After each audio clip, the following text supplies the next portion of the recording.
All right, so now let me say something about what is called multiple shooting.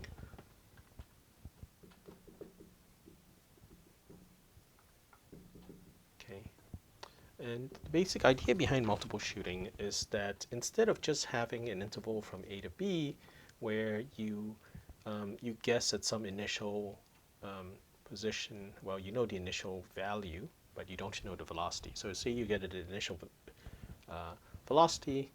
So if you guess at initial velocity, you get a sequence of different possible values of the terminal boundary condition, and you again try to vary this initial velocity so that you reach some desired value at B, right? So instead of doing that, what you want to do is you want to break this interval up into multiple intervals. So you could imagine breaking it up into 3 intervals and then doing shooting multiple times, right? And then you want to reach the appropriate terminal boundary condition, but you also want these 2 points to match up, if you will. Okay, so so you might ask, why would you ever want to do this? And part of the reason, if you will, is that when you try to determine when the shooting method converges, usually it's like the intellectual argument, if you will, it's like behind when shooting converges is based on this idea of a contraction mapping. And more or less what that means is that it means that if you have some sort of initial error, that at each stage it's like that error, it's like decays by some sort of multiplicative factor, which is less than 1 in absolute value. Okay, and so the problem, if you will, is that that multiplicative factor oftentimes depends on exponentially. It's like on the Lipschitz constant of the differential equation, as well as the time interval here. So the basic idea, if you will, is that the larger that time interval, the more sensitive the terminal state is on the initial velocity. And so the more likely it is that as the time interval becomes longer and longer, this process of shooting goes unstable. So the intuition, if you will, is that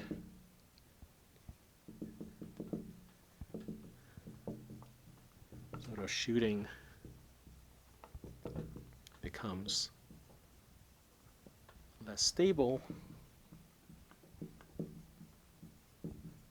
as sort of this time interval b minus a becomes large. Okay, so the problem with the instability is that that means that the root finding method you use, it's like to try to find the appropriate initial velocity may fail to converge. Okay, so the one way to address this is to break that long interval into a bunch of smaller intervals and then impose additional continuity constraints in the interior points. Okay, so so the point is, so the idea behind multiple shooting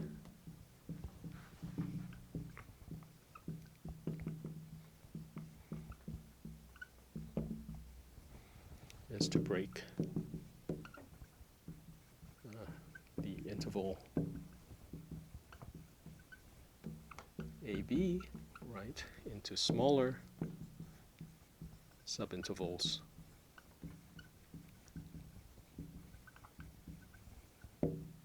and shoot, if you will, from sort of the intermediate points as well, not just the left end point, but sort of the other points as well.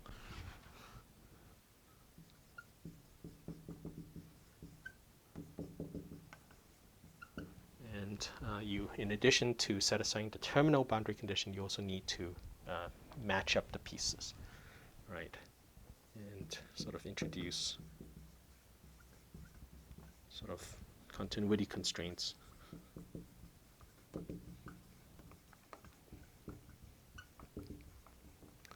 So sort of to basically glue together the solutions on the subintervals.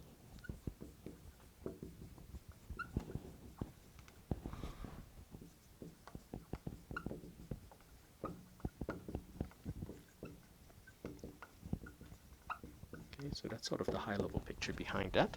So let's try to illustrate this with a simple example. Okay, so to illustrate this,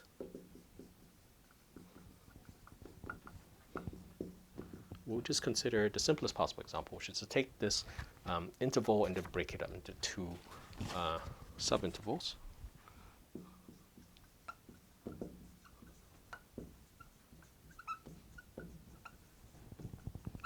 So you break up the interval from A to B into, let's call that A and C, and then from C to B, right? So you have an interval from A to B, and I break it up with some intermediate point C.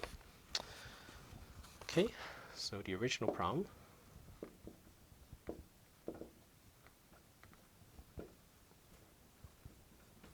was the following, that x double prime is equal to f of t x prime, x at A is equal to alpha, x at B equals to beta.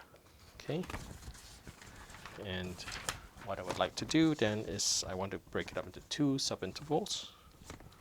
Okay, so let's see what happens.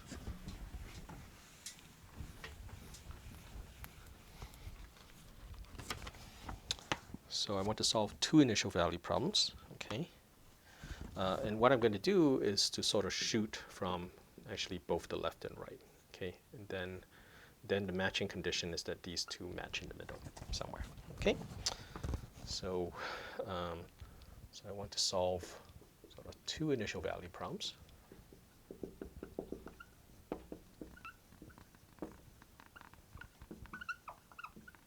Okay, let's call that x1 double prime is equal to f of t x1 prime, and then x1 at A is alpha, x1 prime at A is equal to z1. Okay, and then I have another one, x2 double prime is equal to f of t x2 prime, then x2 at B is beta, and x2 prime at B is equal to what I call z2. Okay, so so I'm integrating forward in time in one and backward in time in the other. Okay. All right. So now the unknowns, if you will, are z1 and z2. So I need to solve for z1 and z2 with the property that they agree in the middle, right?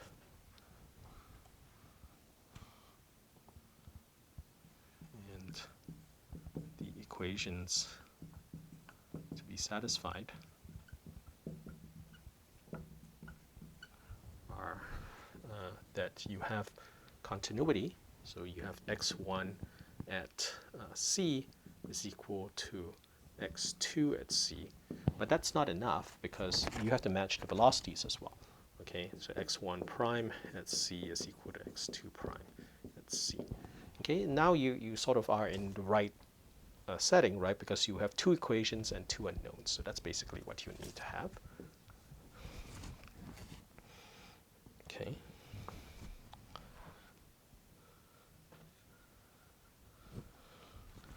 So that's sort of the intuition, if you will, right? You have two equations and two unknowns, right? Which is again what you would need. Okay. So so let me sort of just sketch it out for you for the three interval case. All right. So here we have A, B, and let's just call that T1 and T2, right? And let's just say that some sort of initial velocity Z1, initial velocity Z2, initial velocity Z3. Okay. And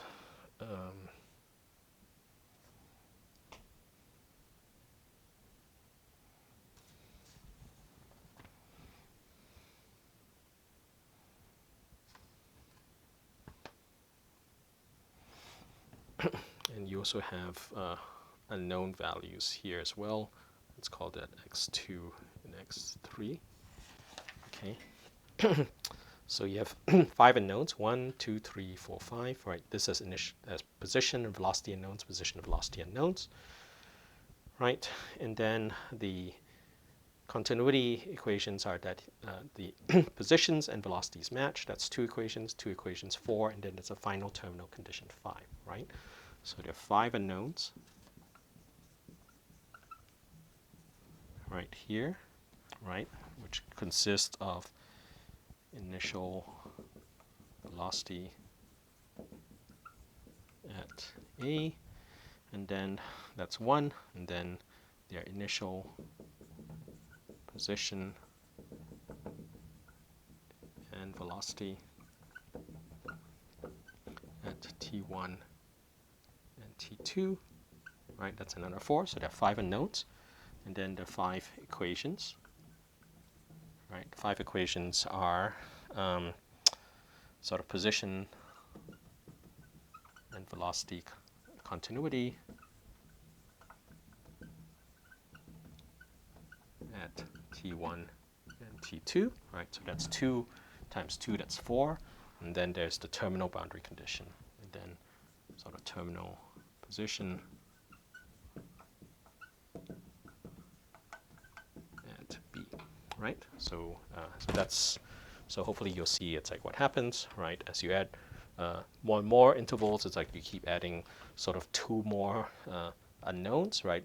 Another position velocity unknown, but then you also have an additional continuity equation, which in position velocity, so that's 2 additional set of equations. So that's what happens in multiple shooting. Okay. All right. So hopefully that gives you an idea. So let's go back to this just this 2 interval case. All right.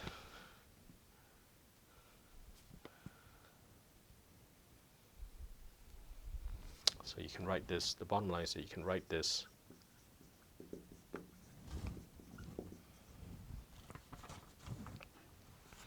as a system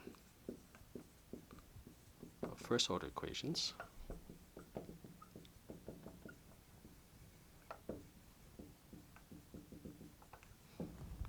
Let's say x prime is equal to f of tx, right?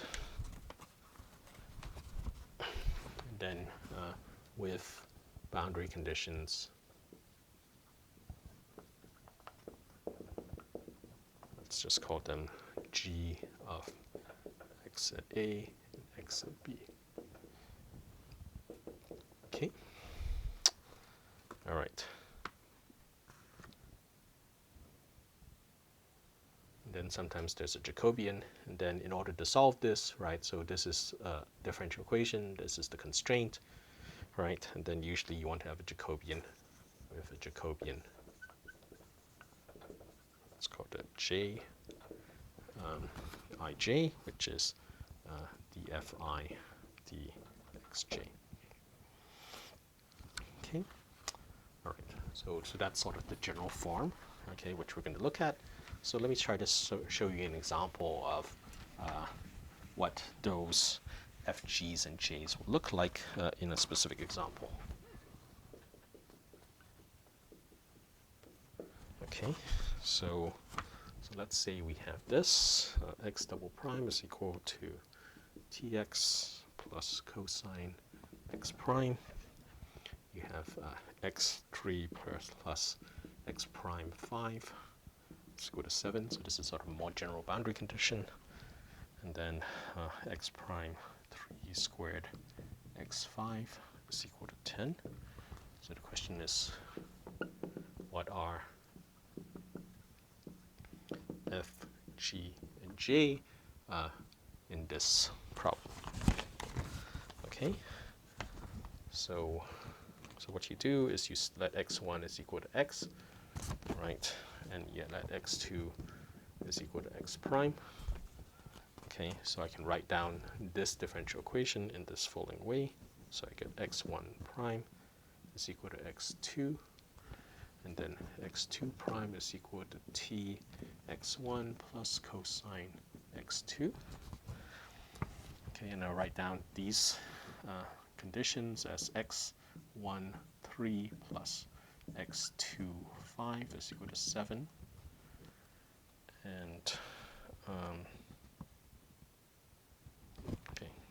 write it as 0 minus 7 equals to 0. That's one of the equations. And then x2 squared 3, x1 5 minus 10 equals to 0. Okay, so now I can differentiate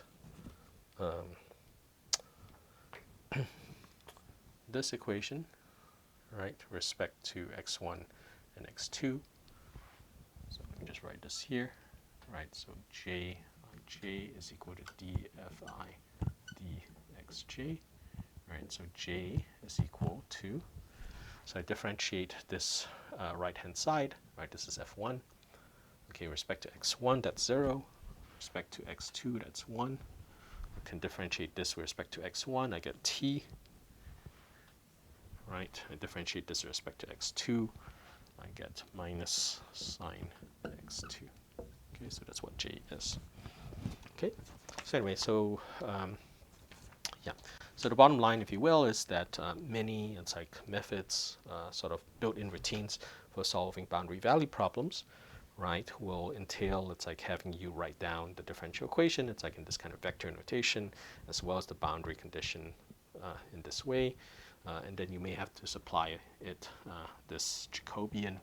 And of course, the reason why you need the Jacobian is because, if you recall, it's like that's going to show up in the variational equations, right? Which are used when you're trying to do some sort of Newton solve here. Okay, so that's basically how one does multiple shooting, right? And yeah, and as I said, the reason why one sometimes does multiple shooting is that if the time interval is very long, it's sometimes the case that single shooting is not going to converge. And so multiple shooting has the net effect of somehow making the